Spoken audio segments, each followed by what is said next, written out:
pessoal da terceira série, tudo bem com vocês? Iniciamos a nossa aula número 13 e nós vamos falar de fungos. Na biologia, eles fazem parte do reino Fungi e eles são divididos em 5 grupos: os quindridiomicetos, os ascomicetos, os basidiomicetos, os zigomicetos e os glomerulomicetos. Essa classificação ela é a mais atual. Ela é mais atual do que a que tem no nosso Octa aí. Nós vamos utilizar essa classificação nessa aula, ok? Essa é a terceira aula dessa era online, né, que a gente está participando, que eu gravo sobre fungos. A primeira aula é a aula número 7 do 7º ano, do Fundamental 2. A segunda aula foi gravada para a segunda série, é a 5ª aula da segunda série. Caso vocês tenham interesse, hoje o marketing é pessoal, assistam primeiro essas aulas. Tem coisas repetidas, mas são aulas que têm profundidades, aprofundam no conhecimento diferente. Então, para o 7º ano é uma linguagem, para a segunda série, para você já é outra linguagem. Então, eu gostaria que quem não sabe nada de fungos e tudo, que vá primeiro assistir a aula do 7º ano para recordar, uma aula de 20 minutos cada uma, né? E vamos começar, para a terceira série, a nossa aula sobre fungos. Vamos começar com a seguinte pergunta: o que são fungos? São seres bem diferentes dos outros grupos de seres vivos. Por isso, eles são classificados num reino só para eles, que é o reino Fungi. Apesar de existirem formas unicelulares, como os leveiros, os fungos são organismos eucariontes. São heterotróficos ou heterótrofos, né? São formados por um emaranhado de filamentos que nós vamos chamar de hifas, como está aí na imagem. Essas hifas, elas podem ser de 2 tipos: as cenocíticas ou as septadas. Qual a diferença? Quando há uma separação, nós chamamos de septo, é a septada. Então, nós vamos ter cada septo com 1 ou 2 núcleos. Ou quando elas são inteiras, que são chamadas de cenocítica. Então, a gente tem uma grande célula, né, com vários núcleos, sem esse septo, sem essas divisões, que são as cenocíticas, certo? As células dos fungos, elas fazem reserva de glicogênio, assim como os animais fazem em seus músculos ou no fígado. A parede celular das hifas é composta de quitina, que é a mesma substância encontrada no exoesqueleto dos artrópodes. Por isso que a gente fala que os fungos estão mais próximos dos animais, por serem heterotróficos, fazerem a reserva de glicogênio, de quitina, ter quitina em sua composição, do que próximo a plantas, o que eles são confundidos muitas vezes. O conjunto de hifas, aí como na imagem vocês podem acompanhar, forma o micélio, que pode crescer sem parar, tá? Enquanto o fungo encontra alimento, o micélio vai crescendo. Enquanto encontra condições favoráveis ali para sobreviver, os fungos vão crescendo. Os fungos pluricelulares, eles são constituídos pelo corpo de frutificação, que corresponde a essa parte visível aí, né, do cogumelo. E ele é responsável pela reprodução do fungo. Lembrando que o crescimento das hifas, ele vai ocorrer apenas em suas extremidades. Beleza, Suzane, eu entendi. Um monte de nome diferente, vários grupos, são mais próximos dos animais, são heterotróficos, mas são heterotróficos como assim?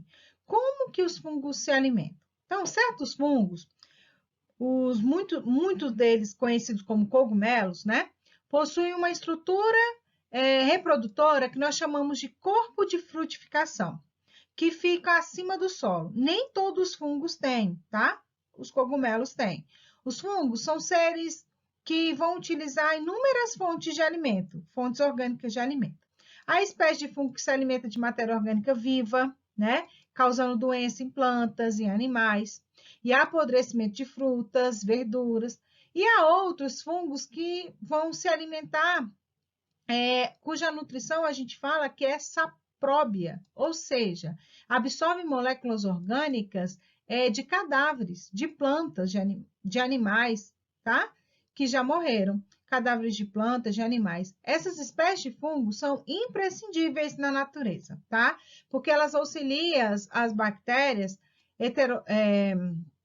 heterotróficas na reciclagem dos elementos. Então, notem que eu coloquei para vocês aqui um esqueminha. Então, nutrição, eles podem ser heterotróficos, fazendo reciclagem da matéria orgânica, decomposição. E como que é feita essa alimentação? Como eles recebem esses nutrientes? Por absorção. E essa absorção, ela é extracelular. O que que o fungo faz? Ele libera para fora do corpo dele, extracorpórea, suas enzimas digestivas. Depois que ele libera para fora do corpo, o alimento começa a ser digerido, depois ele só absorve, como se ele sugasse, tá? Aquele alimento já digerido. Então, é uma digestão por absorção fora do corpo do fungo, tá? Extracorpórea, extracelular. Então, é assim que eles se nutrem. Aí eu trouxe para vocês aqui uma animação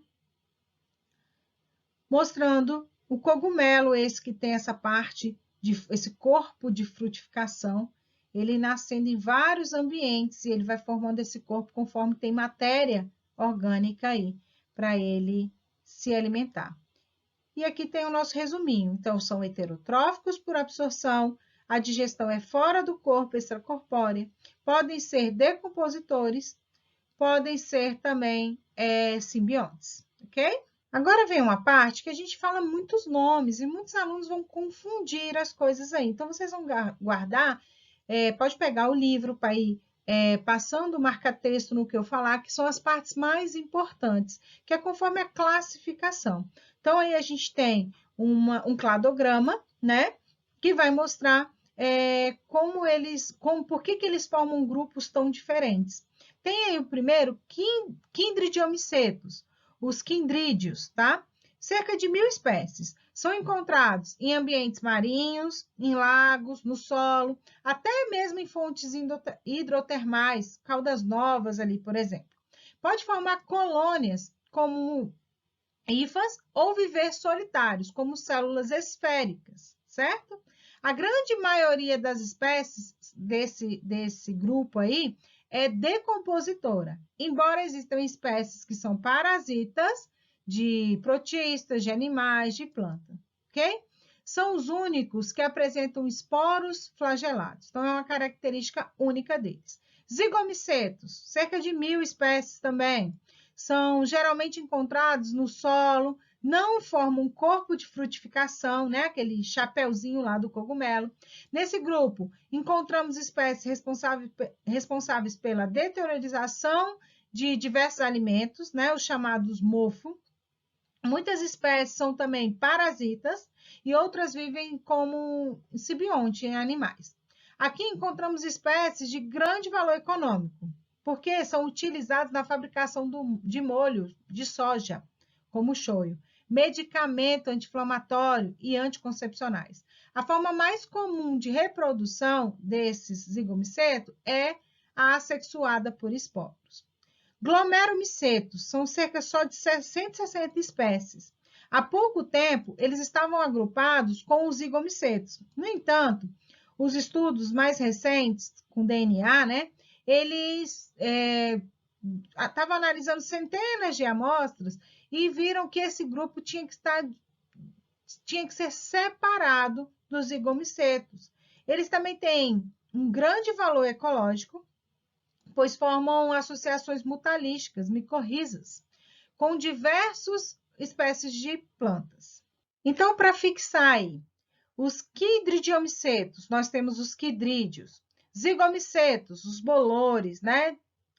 Glomerumicetos, micorrizas, e os ascomicetos e basidiomicetos. Os ascomicetos são cerca de 65.000 espécies, tá? São encontrados também no mar, na água doce, na terra. Sua principal característica é ter esporos em formato de ascos, tá? Cada indivíduo pode unir a outro, tá? Possuindo vários ascos, que pode formando os ascocarpos, um corpo de frutificação diferente do cogumelo, parece uma taça. Os ascomicetos então são encontrados desde a forma de leveduras pequenininhos até indivíduos com esse formato aí de taça. Eles podem ser causadores de doenças e podem ser decompositores, além de ter um grande valor econômico e medicinal. Da onde vem a penicilina, são utilizados na fabricação de queijos especiais, camembert, roquefort, tá? A principal forma de reprodução é a assexuada. E os bagiomicetos, cerca de 30 mil espécies, são os mais conhecidos, pois entre elas está o nosso champignon do estrogonofe, tá a orelha de pau, que são decompositores, que a gente vê quando tem uma planta que está podre ali, que está entrando em decomposição, eles aparecem ali, tá bom? Aqui também vão encontrar espécies que vão formar micorrizas, uma relação mutualísticas aí. Parasitas também, tá? E como a ferrugem, tá? Que dá muito nas lavouras de café e tudo. A reprodução também é sexuada, tá? Mais frequente ocorre pela fusão das hifas, tá? Que crescem e dão origem aos badiocarpos, um corpo frutífero, né? Que algumas espécies formam esse chapeuzinho aí, popularmente chamado chapeuzinho do cogumelo. E a importância? Papel ecológico muito importante de decomposição, tá? Ele, junto com algumas bactérias, fazem a ciclagem dos nutrientes, né? E essa característica afeta diretamente os interesses econômicos do homem, que acabam sofrendo, né, com o apodrecimento de vários produtos, principalmente alimentos, tá? Além de decompositores, os fungos destacam-se por suas associações mutualísticas, que formam líquens, tá? E micorrizas. Os líquens são formados, a gente já falou disso, pela associação principalmente dos ascomicetos com as algas verdes ou as cianobactérias. O que cada um oferece aí nessa associação? Os dois são beneficiados, tá? O fungo vai proteger a alga ou a cianobactéria contra o ressecamento, vai oferecer água para ela e sais minerais, e ela vai oferecer matéria orgânica. Já as micorrizas são associações entre o fungo e as raízes das plantas. Nesse caso, os fungos ajudam as plantas a obter nutrientes, tá? O fósforo, por exemplo. E as plantas, por sua vez, fornecem o gás carbônico para o fungo, tá? Economicamente, os fungos são usados das mais variadas funções. As leveduras, por exemplo, são utilizadas na fabricação do pão, vinho, cerveja, porque elas fazem fermentação. Existem também fungos que são comestíveis, que a gente já falou, que são os cogumelos e etc, né? Algumas trufas. Alguns fungos são utilizados ainda na fabricação de antibióticos, e outros também vão atuar na recomposição da flora intestinal. Alguns fungos também são parasitas, tá? Causando doenças. Esses aí a gente chama de... essas doenças causadas por fungos a gente chama de maneira genérica de micoses. A parte de reprodução dos fungos, que podem ser de duas formas, reprodução assexuada e reprodução sexuada. Ela não é muito fácil, é meio complexa, principalmente a parte da sexuada, onde tem troca de gametas. Mas não cai muito em prova os nomes, eu vou falar vários nomes e tudo, vocês vão podem ficar meio confusos. Mas o que importa é entender o ciclo, e os nomes a gente só começa a entender com a prática, certo? A reprodução dos fungos, então, vai acontecer de maneira diferente em cada grupo. Sabe todos aqueles grupos que eu falei? Ascomicetos, zigomicetos, enfim. Cada um tem a sua forma de reprodução. Então, a gente vai falar um geralzão, tá? Nos ciclos, eles são representados por duas fases. A fase sexuada, ou a gente pode chamar de telomorfo, e a assexuada, anamorfo, tá? Brotamento. Leveduras, como a da cerveja, vai se reproduzir por brotamento ou gemulação, também pode chamar de gemulação. Os brotos ou gêmulas normalmente se separam do genitor, mas eventualmente pode permanecer aí, como está aí, do ladinho, tá? Formando cadeias de células. As leveduras, que são a forma unicelular, vão se reproduzir, então, assexuadamente por brotamento, forma mais comum, formando esse broto aí, essa célula filha, a partir da célula mãe. Também pode se formar por fragmentação. É a maneira mais simples que um fungo filamentoso se reproduz assexuadamente. É por fragmentação, tá? O micélio se fragmenta, lá, aquele conjunto de hifas, se fragmenta, originando novos micélios, tá? Então, aqui a gente vai ter um conjunto de hifas que vai se fragmentar, gerando novos micélios. E também por esporulação. Na esporulação, os fungos terrestres ou os corpos de fortificação, né, aquele chapeuzinho lá, por mitose, por isso que chama esporos mitóticos, células abundantes, leves, são espalhadas pelo meio. Cada célula dessa, ao cair em um material apropriado, né, que tenha alimento, é capaz de gerar sozinha um novo mofo, um novo bolor, etc. Agora, a reprodução sexuada ocorre em todos os fungos, exceto naqueles que eu falei que eles eram anamórficos, tá? Antigamente tinha o grupo dos deuteromicetos, que é o que só não fazia esse tipo de reprodução. Inicialmente, então a gente vai começar aqui, ó, na plasmogamia. A plasmogamia, ou seja, a fusão de hifas de organismos geneticamente distintos. Então, eu tenho aqui um organismo fundindo com outro. Tá vendo que eles eram distintos e estão fundindo aqui, tá?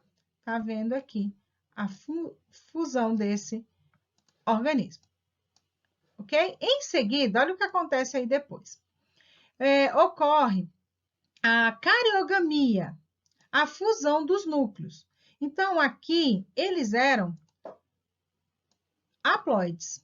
Tinha metade do material genético. O material genético completo, ele é 2Ns, certo? 2Ns. Quando você tem só N, significa que é haploide. Quando você tem 2Ns, diploide. Lembram? Isso é pré-requisito, hein, galera? O que acontece aqui? Então, aqui eles eram haploides, vão fundir N mais N e se tornar na cariogamia um organismo diploide. Esse núcleo aí é chamado de zigoto, estão vendo? Após a formação, ocorre a meiose, tá vendo esse R? Meiose, onde os núcleos se dividem e voltam a ter a metade do número de cromossomos, se tornando haploide. Então, aqui eles são diploides, depois sofre uma mitose e volta a ser N, certinho? Beleza. E o que acontece depois disso aí? Posteriormente, tá? Há uma mitose, formando esporos. Esses esporos são liberados de maneira distintas. Podem ficar suspensos no ar, serem levados pelo vento, a grande distância, ou até mesmo por animais, tá? Pode ir para qualquer lugar. Alguns fungos não produzem esporos, então a reprodução acontece por mitose, após a fragmentação do micélio. Perfeito? E assim a gente encerra. Agora é com você. E para praticar a página 749 a 751. E, como eu falei, a sugestão para complementar o conteúdo as duas aulas que eu mesma gravei, que estão aí na plataforma do YouTube, na página do Jardim do Éden. Um beijo, até mais. Tchau, continuo com saudade. Não esqueçam de deixar o nome e as iniciais do sobrenome para a gente fazer o controle de frequência. Falem comigo, façam perguntas. Estou sentindo saudade de vocês, preciso saber se vocês estão entendendo a aula e os conteúdos. Um beijo, tchau, tchau.